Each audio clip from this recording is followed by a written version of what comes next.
Okay guys, welcome to my next setup. It's in the Ruf Gt3. This is the first of quite a few setups with the Ruf that will be coming, as well as the Z4, as you know, and I'm going to throw in some other cards as well soon. It's not a really worked out over, it's just a few days, but it's still a good setup. It'd be great for a base setup, and it works really well in the race. You can control the temperature on the tyres really well, I found. So we started off going a little bit lower on the front on the tyre pressures to give us a bit better turning. Brake pressures and balance and etc is the same as usual because it's a no assist setup again. If you're running 4 assists, the setup will be a bit, if you're running assists on, you will be a bit faster as like normal. Gearing didn't touch it, left it as it was because it's perfect. Limited slip went up to 5%, tried 0%. 5% gave us a bit more cornering speed on exits as well. Limited slip deceleration 100% as usual, band assist setup. The preload that went up to 60 to give us a bit more stability coming out the corners. Running on 40, back end was getting a bit slippery, so 60 kept the tyres and the temperatures in a bit better. Radiator was 0 because it was mechanical failures off. Obviously you're going to need to raise them up a little bit if you're racing with them on. Bump stop was on 9mm.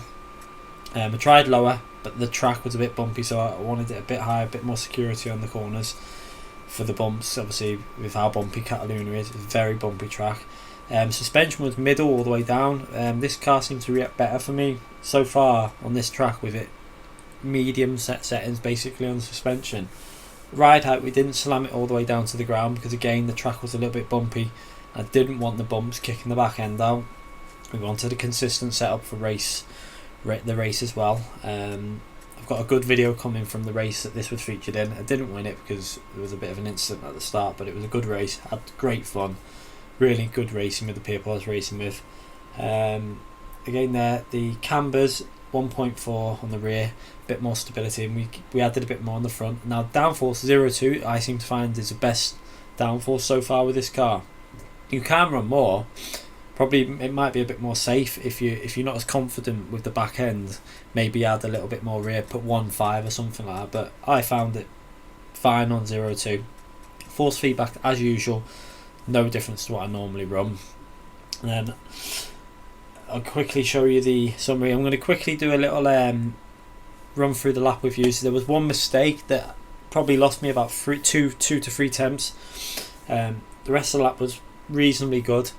The potential of the lap I'd say is probably a 42.4.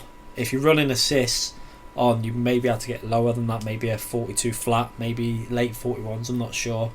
It's mainly obviously if you're running all assists you will be a lot faster, maybe half a second faster at least, but the potential for running no assist was definitely a 42.5, 42.6. I did a 42.9 on this lap. There was a few mistakes. We'll start the lap here now. I'm going to give you some little pointers through the lap. So this corner here, you'll notice I may have lost a half a tenth here. I got on the curb there a bit and lost a bit of power coming out the bend, but it's not a major thing. So we're going down the start straight, and then we're going to go into the first corner, and we want to start braking in between the 100 and 200, a bit closer to the 200 though. I'm going to go down into third gear really fast.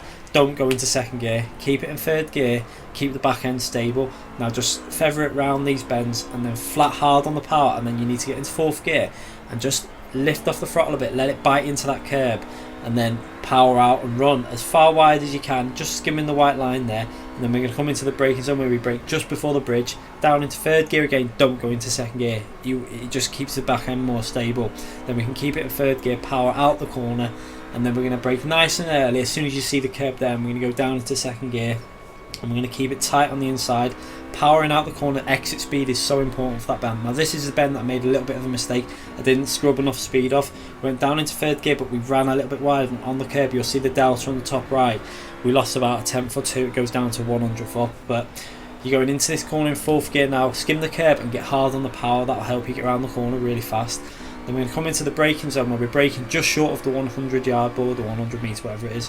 And we're going down in second, then first gear, and we want to get as tight to that curb as we can and hard on the power. You can really get on the accelerator nice and early. Then we're coming into the right hand here, and we're going to stay in third gear. Don't go into second gear, stay in third gear and then power out of it, running onto the curb a bit. And then as soon as you hit that 50, you're going into second gear, and then you're hitting the curb and powering on again into third, then straight back to second. hit the curb on the inside, and then again on there, and then powering as hard as we can out of the corner, and then it's flat out through these corners, as close as you can to the curb without hitting it, or you will scrub a bit of speed off. And then we're flat out over the line for a 1 minute 42.9, I think it was, this lap. As you can see, there was probably a 42.5 in that track. This was from I didn't do it on time trial, this was from an online session. So hopefully this setup should help you guys out in public or online lobbies, and also any league races you've got, as the setup works really well in the race. So remember guys, give me a thumbs up if you like the video, and there'll be plenty more videos to come. Thanks for watching guys.